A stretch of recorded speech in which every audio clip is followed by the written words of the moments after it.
Ռուսական զորքերը գիշերը կրկին հրթիռակոծել են Ուկրաինայի էներգետիկ եւ գազային ենթակառուցվածքները։ Հարձակումը տեղի ունեցել նախագահ Զելենսկու ամերիկյան կողմի հետ հաջորդ շաբաթ հանդիպելու մասին հայտարարությունից մի քանի ժամ անց։ Առնվազն 10 մարդ է տուժել, այդ թվում 1 երեխա, հայտնել է Ուկրաինայի էներգետիկայի նախարարը։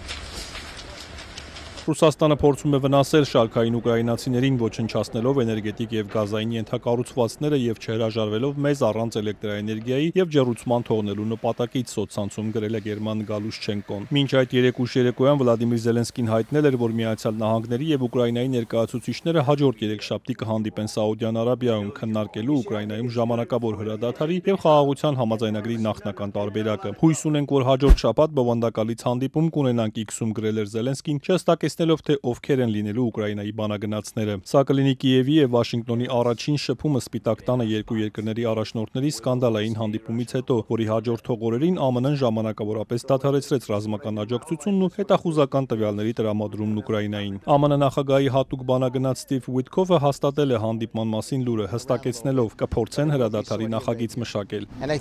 Կարծում եմ նպատակն է մշակել խաղաղության համաձայնագրի, ինչպես նաև ժամանակավոր զինադադարի նախագիծը։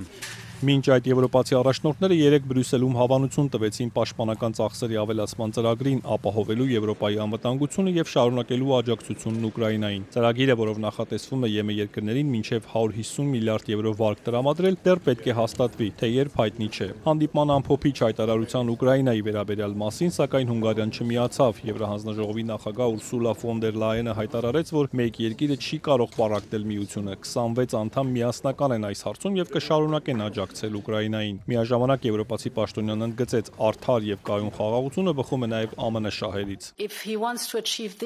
Եվ եթե ԱՄՆ նախագահը ցանկանում է հասնել դրան, ապա դա հնարավոր է միայն Եվրամիության եւ նրա անդամ երկրների աջակցությամբ, քանի որ նախապայմանները պետք է կատարվեն։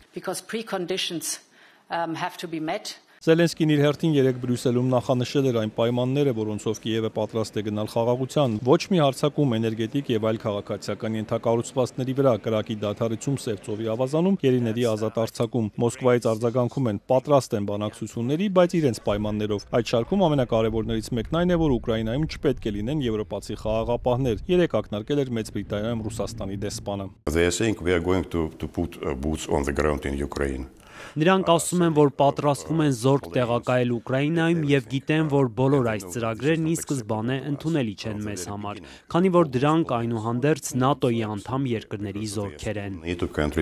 Մոսկվան չի համաձայնի նաեւ ժամանակավոր հրադադարին, որը նա որակեց խելագար գաղափար։ Մենք երբեք այն չենք ընդունի, եւ նրանք հիանալի գիտեն դա։ Կընդունենք միայն վերջնական տարբերակը, երբ ստորագրենք։ Մինչ այդ ամեն ինչ շատ հեղեղուկ է, ասել է Ռուսաստանի դեսպանը։